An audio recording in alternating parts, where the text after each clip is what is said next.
There we are.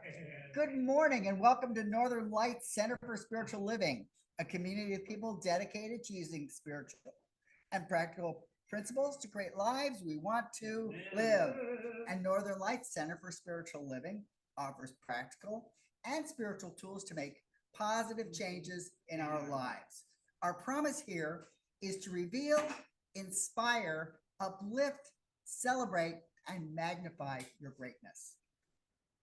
We acknowledge our presence here on the traditional and unceded lands and waters of the first people of Seattle, the Duwamish and coastal Salish peoples. These people are still here, and we join with them in how they continue to honor and bring to light their ancient heritage.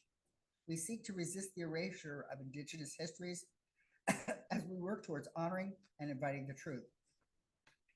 In a similar fashion, we acknowledge how much of what we know in this country today, including its culture, economic growth and development throughout history and across time, has been made possible by the labor of enslaved Africans and their ascendants who suffered the horrors of transatlantic trafficking, chattel slavery, and Jim Crow. We also name the Asian and Chicano people who toiled with little recognition. We are indebted to all of their labors and sacrifices, and we acknowledge the tremors of that violence throughout the generations and resulting impacts that can still be felt and witnessed today. Please join me for an opening chant, which is from the show Godspell, which is just Alleluia, because on this Easter Sunday, Alleluia is a way to praise, to celebrate, to lift up. So the only word you need to know is Alleluia. So that shouldn't be very difficult. You don't need.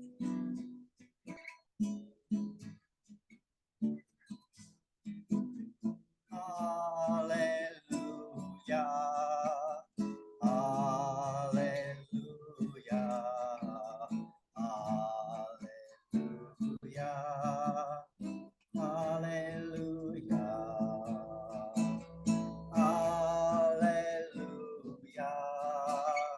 Alleluia. Alleluia. Alleluia. Alleluia.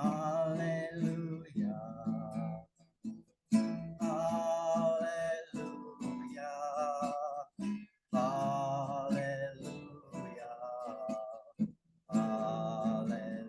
Alleluia. Alleluia.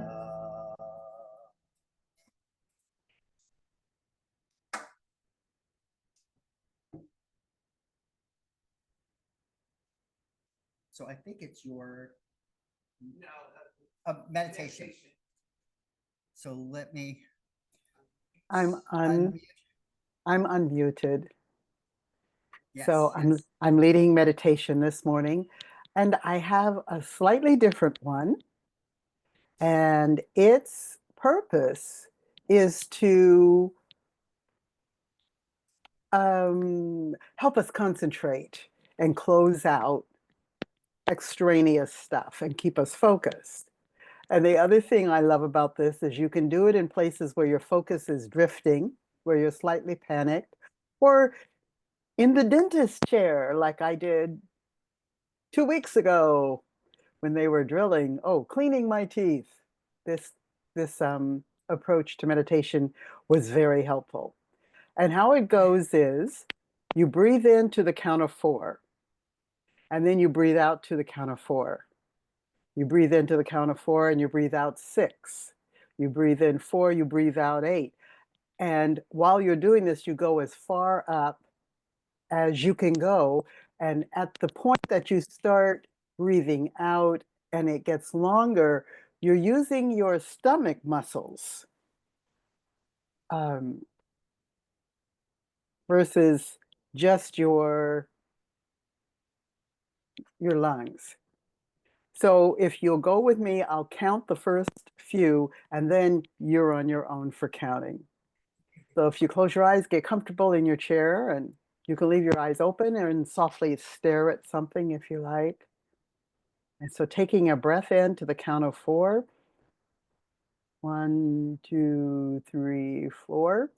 And out 4. 1, 2, 3, 4. Back in 4.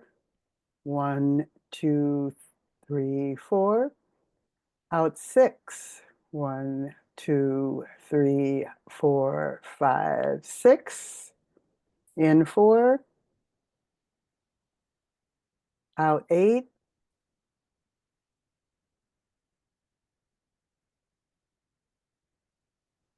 In 4. Out 10.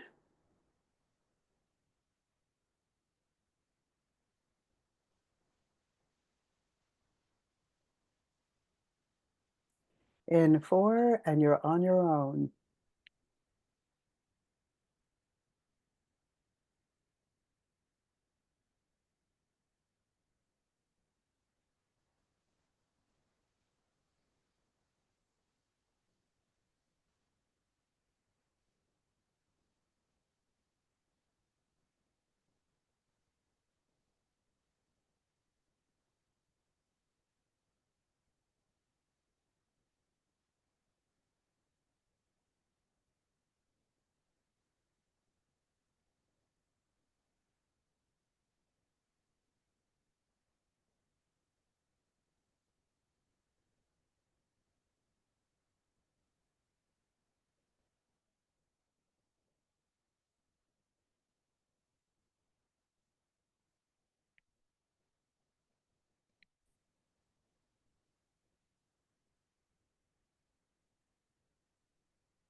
So coming back to center,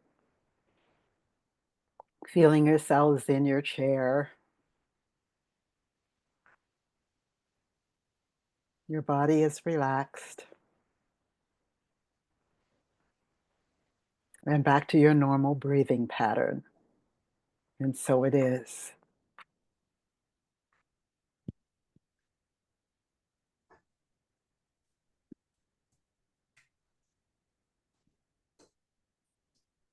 And so now we go to our reading.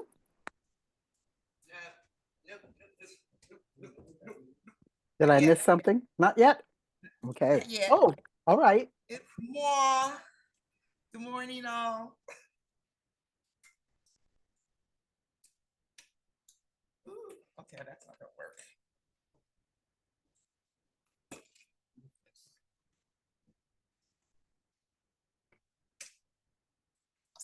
Thank you. So we're gonna do our affirmation this morning. Having a little technical difficulties here. So anyway, so if you choose to, you can stand. If not, feel free to stay where you are. And as always, we're going to do this with power. We're going to allow the words to resonate. And we're really going to pay attention to what we're saying and to see how we're feeling about what it is we're saying. So God is the only power in my life. God is the only power in my life. Nothing from without Can can touch the perfect life touch the perfect life of God within me. of God within me. No past experience has power over me. No past experience has power over me. I am a perfect child of God, I am a perfect child of God, and nothing that anyone has ever done or said and nothing that anyone has ever done or said can interfere with my divine inheritance. can interfere with my divine inheritance. The power of God The power of God is greater than any circumstance in my life.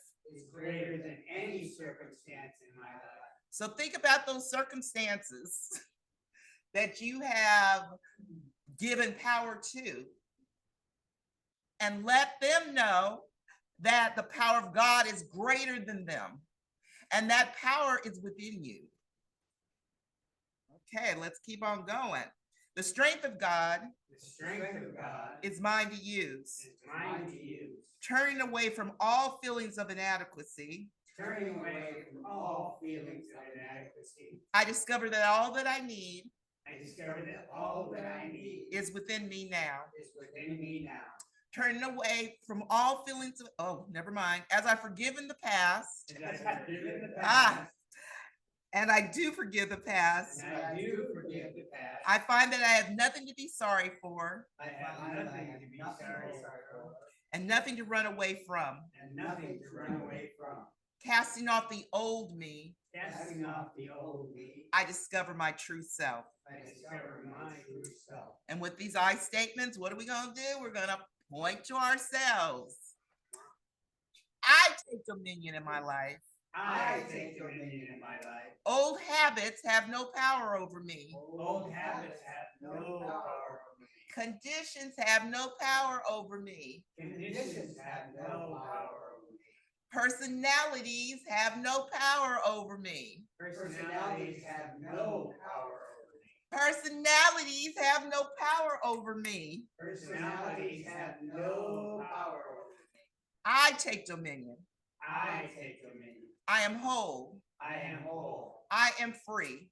I am free. I am complete. I am complete. Now and forevermore. Now and forevermore. And so it is. And so it is. And let's just seal it in by saying, Amen. yes. Yes. Amen works too. See you in a few.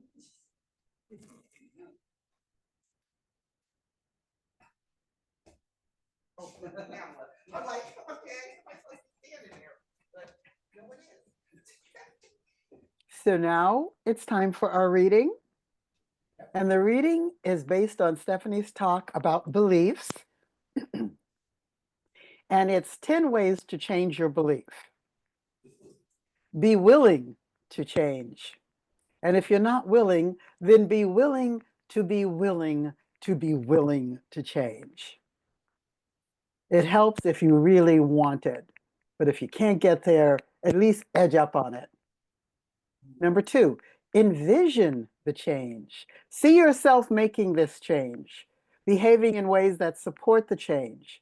Imagine in your mind that how the change is going.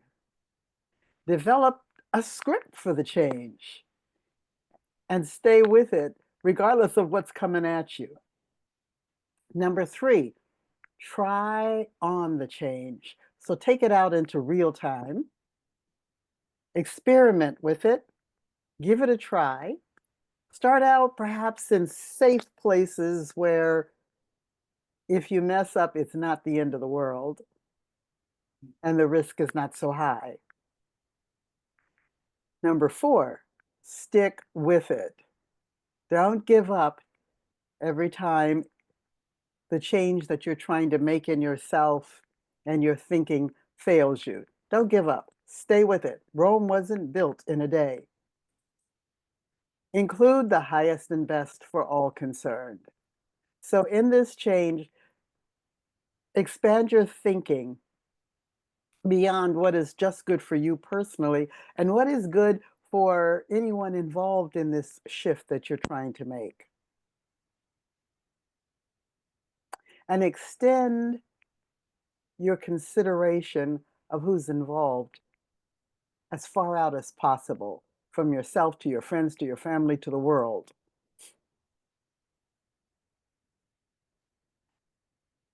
Number 6, trust the change is coming.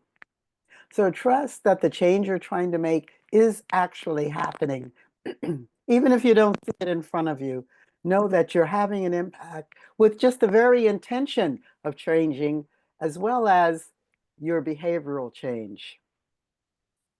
Number 7, watch what you are saying to yourself and your others. Is it supporting the change you want to make?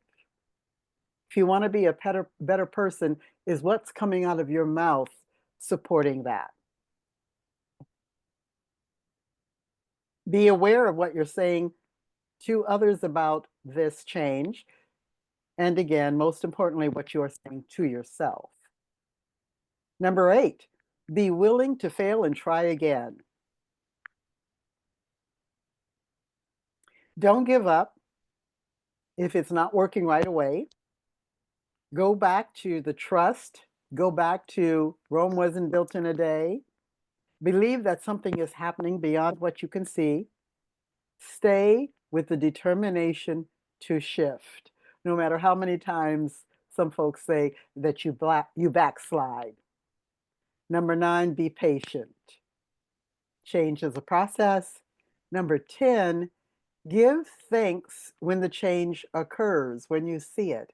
Pay attention to the little incremental changes, like what's his name did with the pigeons. Every time they even looked like they were going to peck in the right direction, he rewarded them. Pay attention, give thanks for every little turn toward what you wish to see change within yourself and around you. So quickly, in summary, be willing to change, envision, see yourself making the change, act on this change, and give thanks and recognition for the progress that you are making as you implement this change within yourself. And so it is.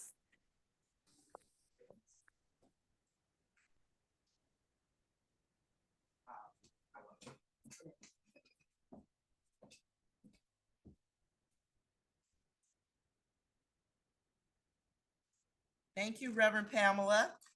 Are you able to send that to us so we can send it out? Or not so Reverend Michael can send it out, because I won't be sending anything out. Reverend Michael's the genius in that department. So we're going to have our opening song, and we've heard the song before, I think a few times. The singer, it's Rise Up, and she's singing about helping someone else.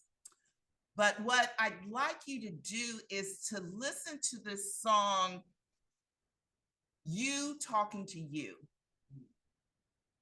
So this is you having a conversation with yourself. And part of this came from Reverend Pamela sent a quote the other day, and I really liked it, and I want to share it with you. And the quote goes, "The secret to happiness, fall in love with your own life." And so I feel that if you incorporate that piece of supporting yourself, that is helping you fall in love with your life. So, Reverend Michael, whenever you're ready.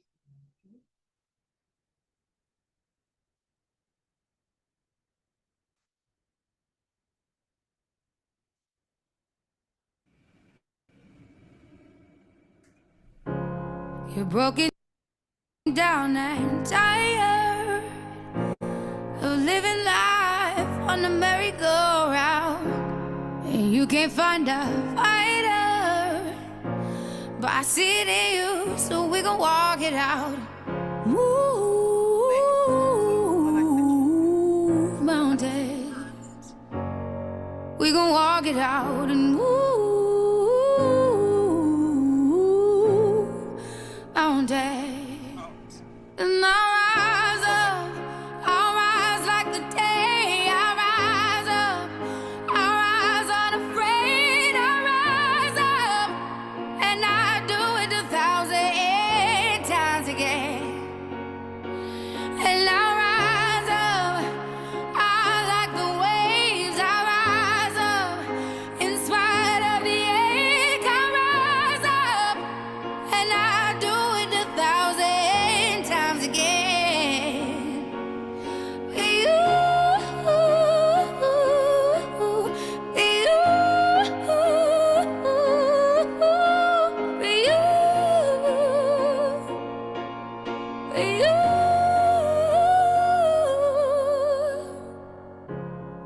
silence isn't quiet, and it feels like it's getting hard to breathe.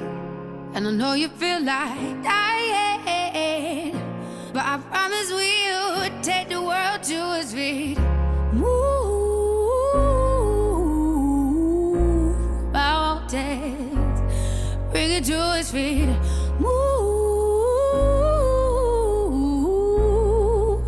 mountains, and I'll rise up, I'll rise like the day. I'll rise up, I'll rise unafraid. I'll rise up, and I do it 1,000 times again.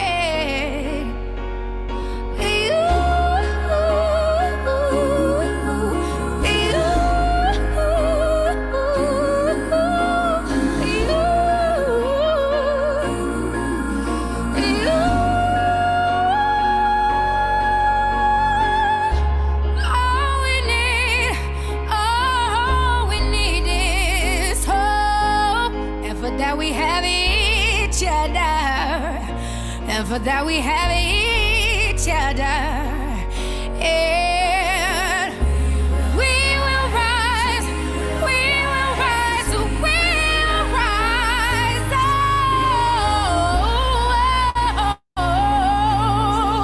we'll rise. I'll rise up, rise like the day. I'll rise up in spite of the ache. I will rise 1,000 times again, and we'll rise up. I like the waves. We'll rise up in spite of the ache. We'll rise up, and we'll do it 1,000 times again.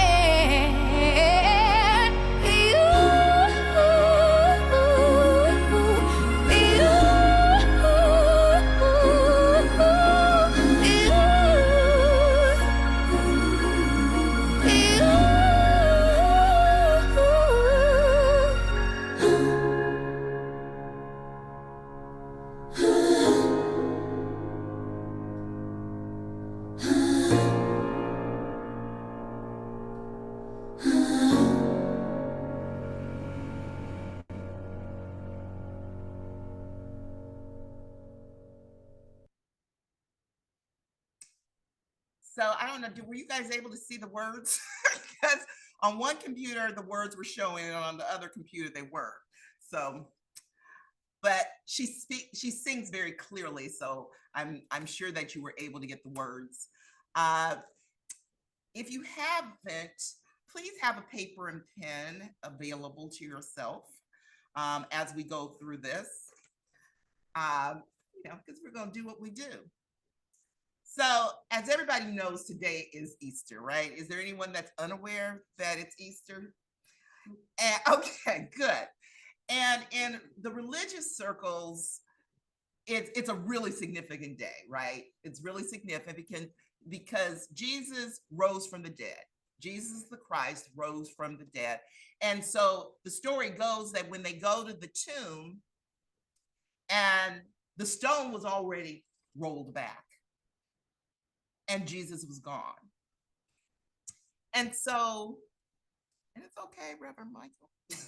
Okay. It's okay. Jesus was gone. Poof.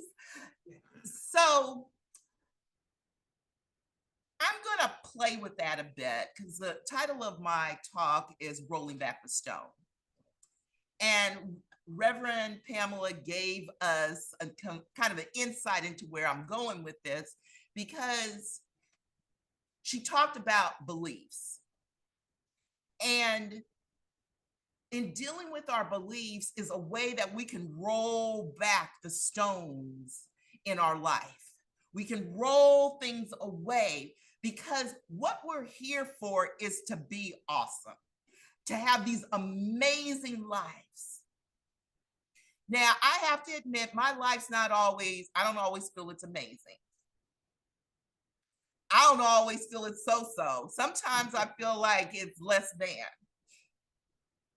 And that's what I'm talking about. We're going to roll back that stone, because we are here to soar. We are here to fly. We are here to live the greatness that we are. That sounds so much better to me than so or less than. I hope you agree with me. Yes. Okay, good. Yay. So we're on the same page.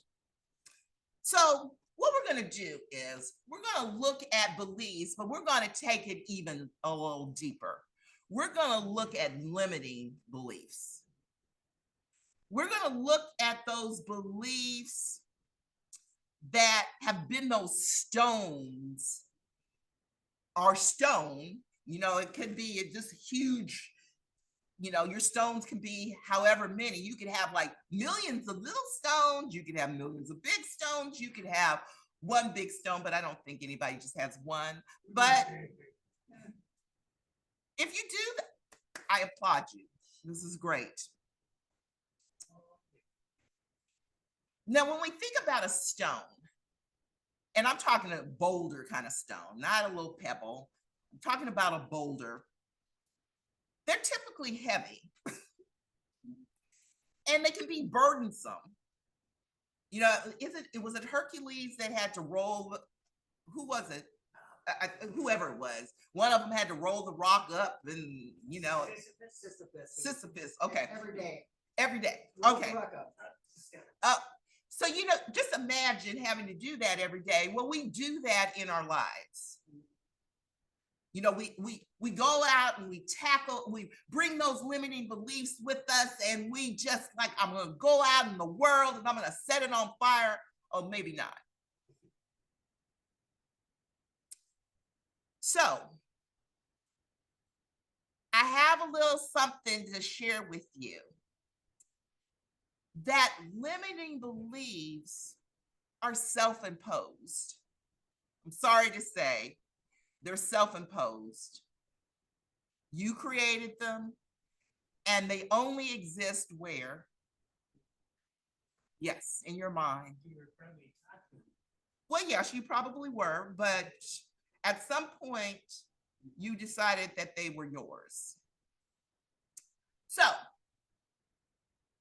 here are a few things about limiting beliefs, okay, and what they are. So the definition that I found, that they are deeply ingrained convictions or assumptions about ourselves, others, or the world.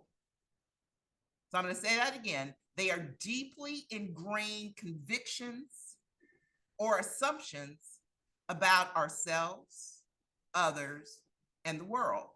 So I hope you heard that word deeply. Because they're not lightly in there. They are deep in there. They are embedded. Yes, they are. And they're often formed early in our lives. And they can be based on our experiences. That's one way. You know, the things that we've experienced in life can form our beliefs. Our limiting beliefs. Our upbringing is another thing that can form limiting beliefs. My father had a coworker who had a daughter, and I remember them coming over to our house one time, and I think I was like 12, 13 years old, and his pet name for his daughter was Knucklehead.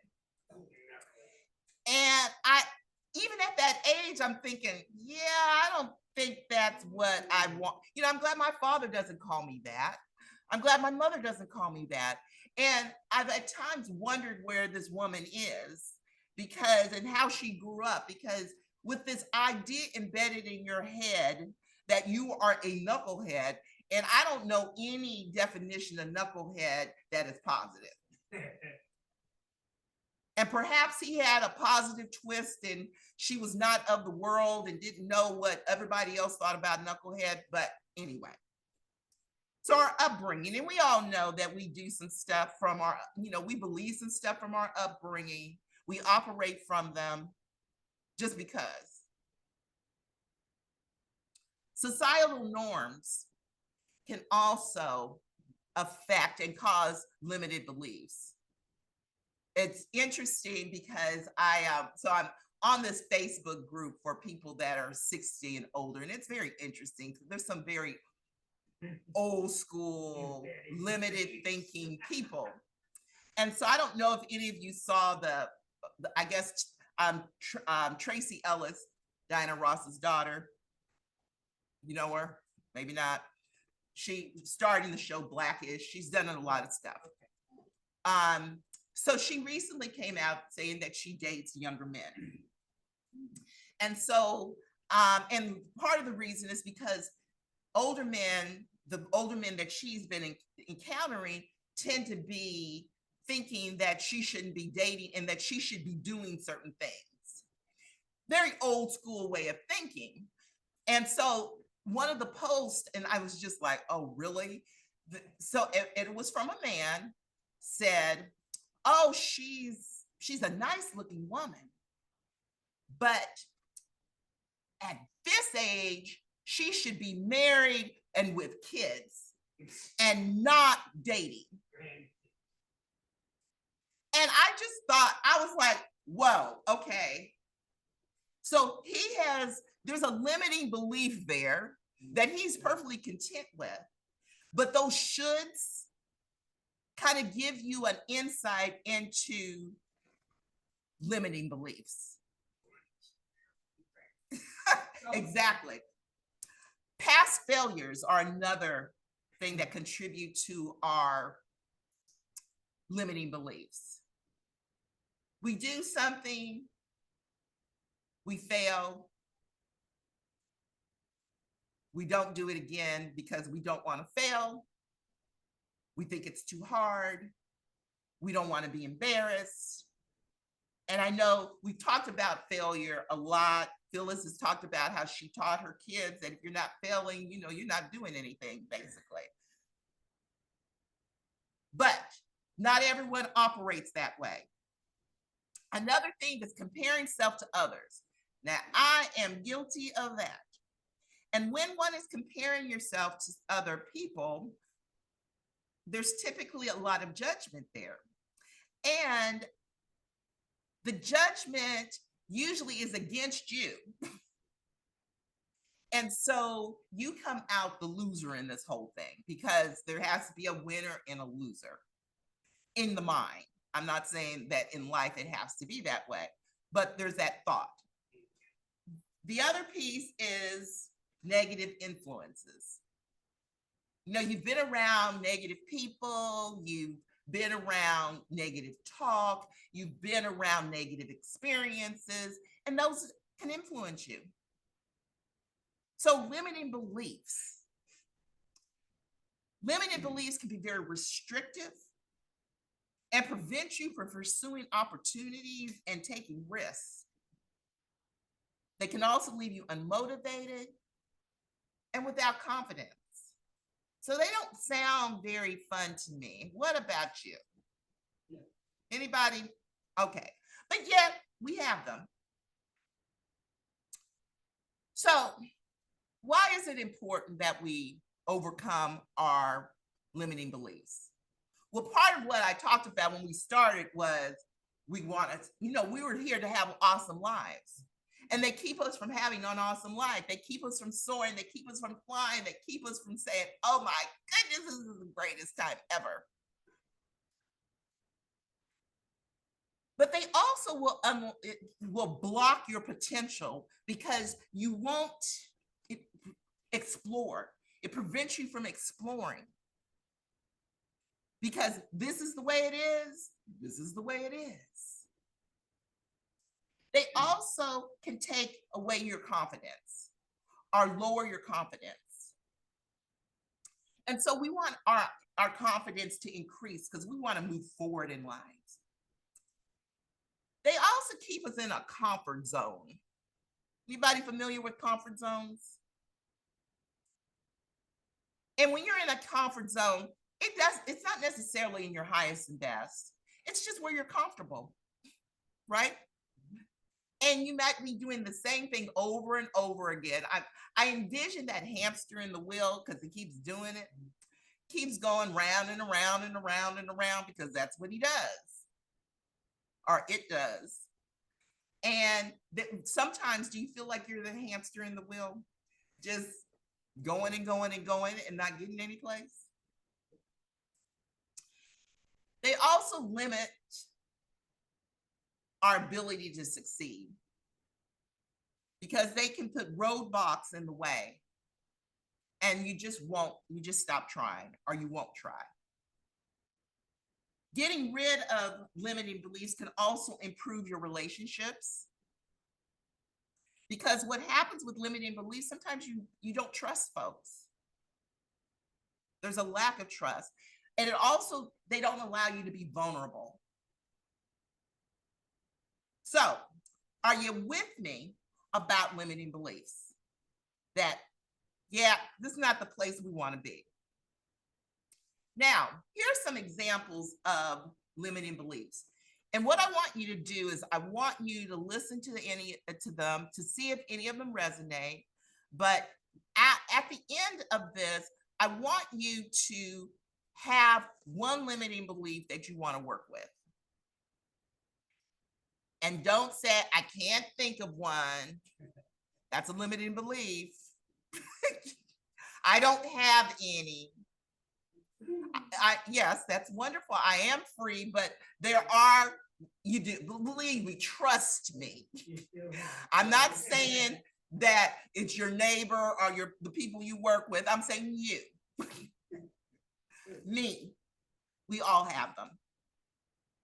Pick one. You can pick more, but let's pick one for the time being.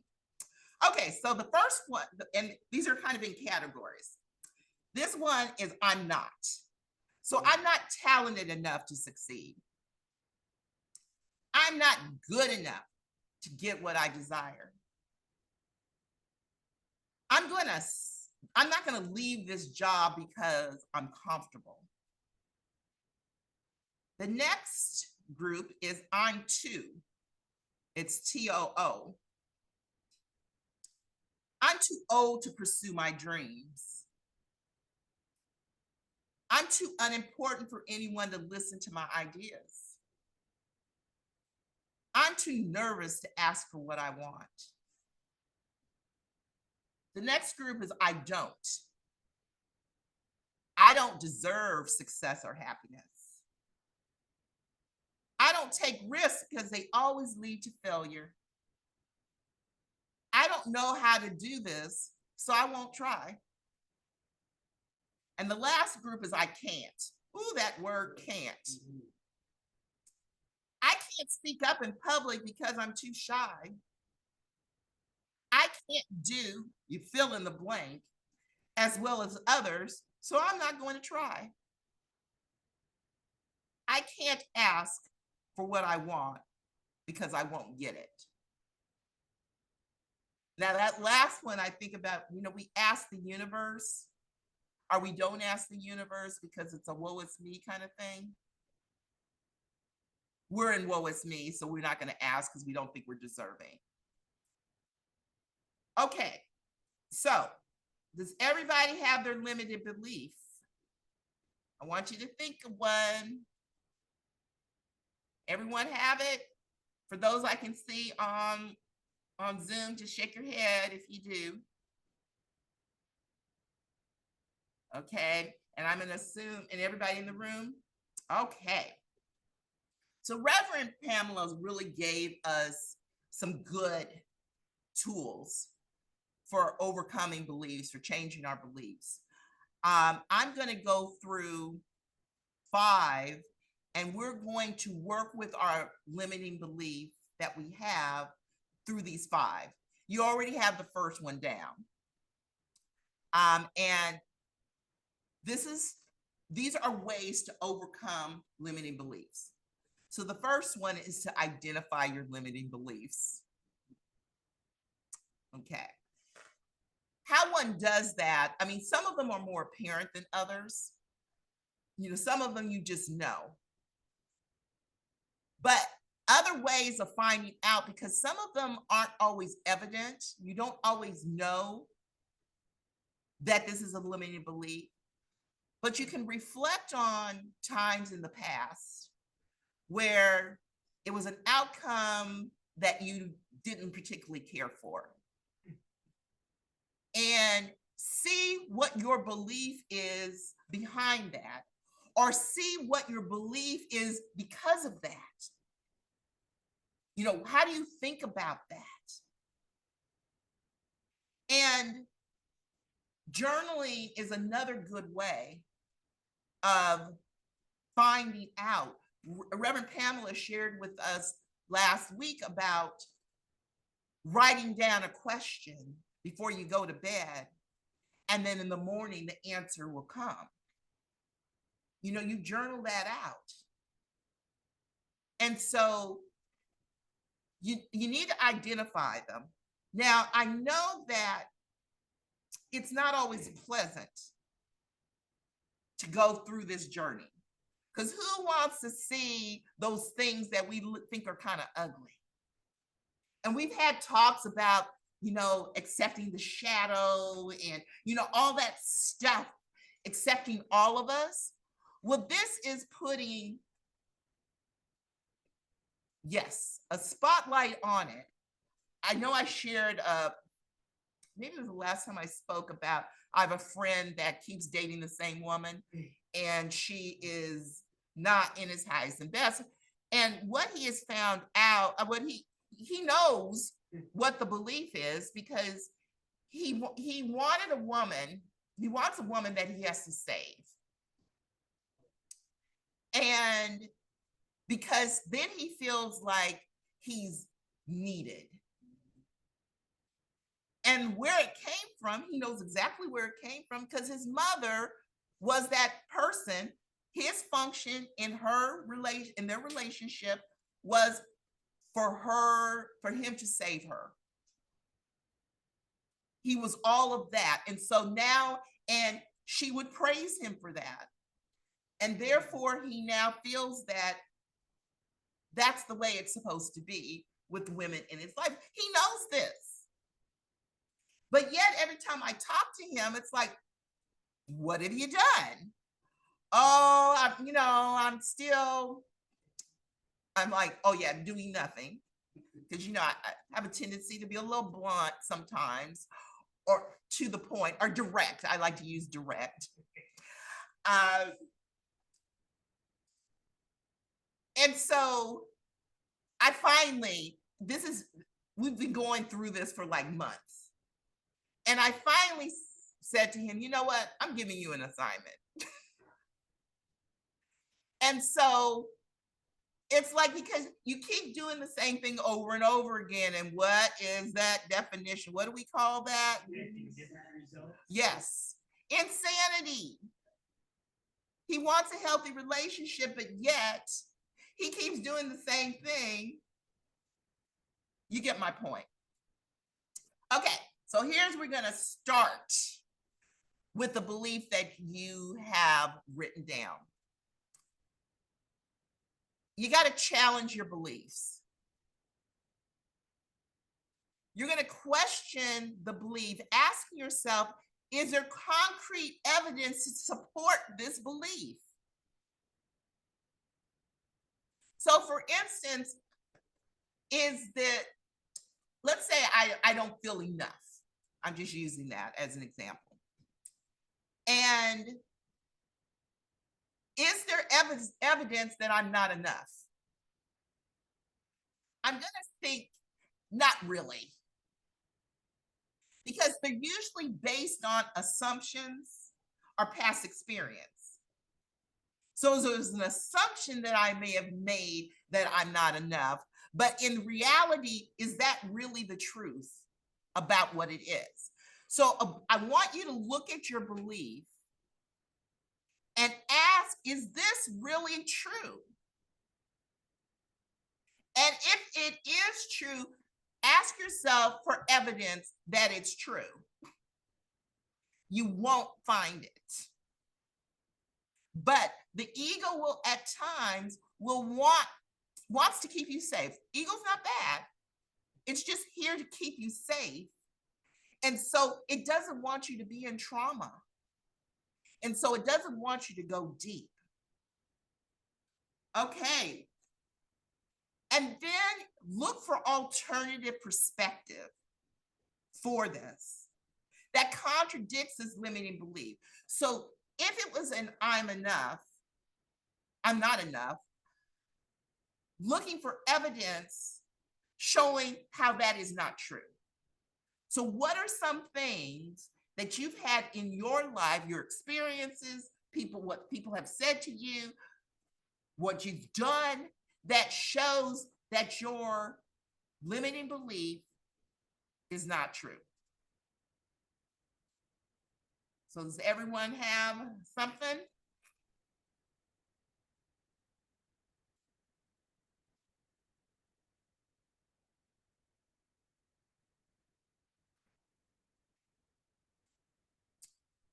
Okay, so number 3 is reframe your mind.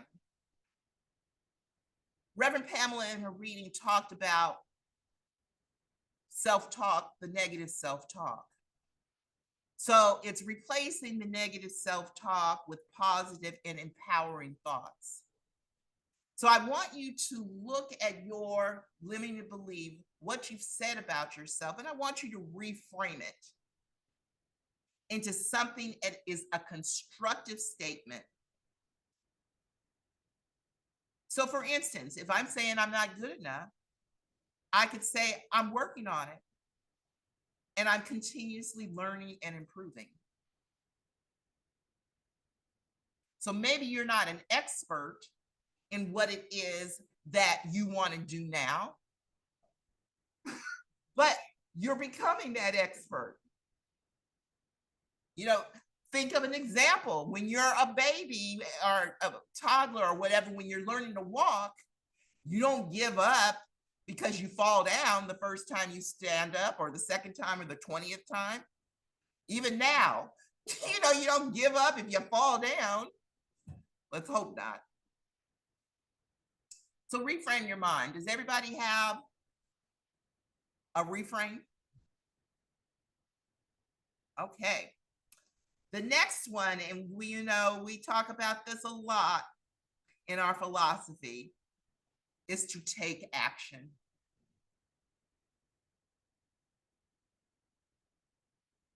Overcoming limiting beliefs require action. So you got to start small, and I think Reverend Pamela talked about that, and then keep challenging and keep moving forward. Keep challenging, keep moving forward, keep challenging, keep moving forward. So in my example, I'm not good enough. Perhaps I'm deciding to do some mirror work. Now I'm going to go in front of the mirror every day for 10 minutes and say, I am awesome. I am enough. I am good enough. So what is that action that you are going to take for overcoming this limiting belief? What is the action? And there is an action, even if it's like, I'm going to journal. There's an action.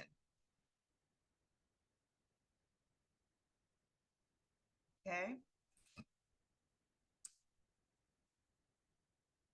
And our last one is going to be embrace a growth mindset. Now, I know I did a talk, I think last year, where we talked about growth mindset, fixed mindset. A growth mindset is one that thinks that that knows that things are going to change. You just got to keep at it and it's going to get better.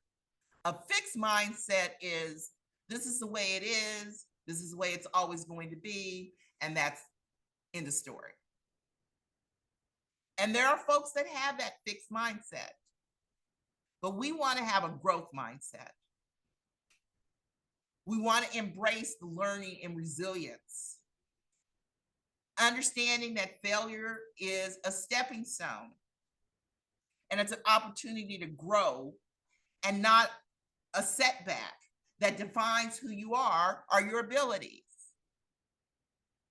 So what is the growth mindset that you are going to adopt around that once limiting belief? Because we've gone through this, so we know that it's no longer a limiting belief, but we're going to solidify that with this growth mindset. So what is that you can put in there that's going to just know that it's going to get better? And maybe that's the thing, maybe that's it. I know it's going to get better. What is it that is going to solidify and allow you to move that stone away that was once there, but to keep it away? Because that's the thing. It can come back. It can kind of roll on back in without you even knowing it. Have you ever had the situation where you thought, oh, I thought I had handled that? And then it showed up in a different outfit, a different hairstyle. And you're like, oh, a different personality. You're like, oh, that's the same person. Okay, so does everyone have their roadmap on overcoming their limiting belief? You can use this as a tool for other beliefs. I encourage you, and this of course is life work, to do this with your other beliefs, your other limiting beliefs.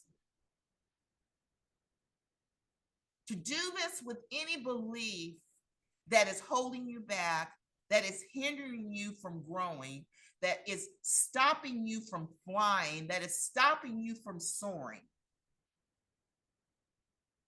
Because we are here to have these awesome lives. And we all deserve it. And so it is. And so, Reverend Michael, our closing song, please. Hopefully you'll see the words. I don't know.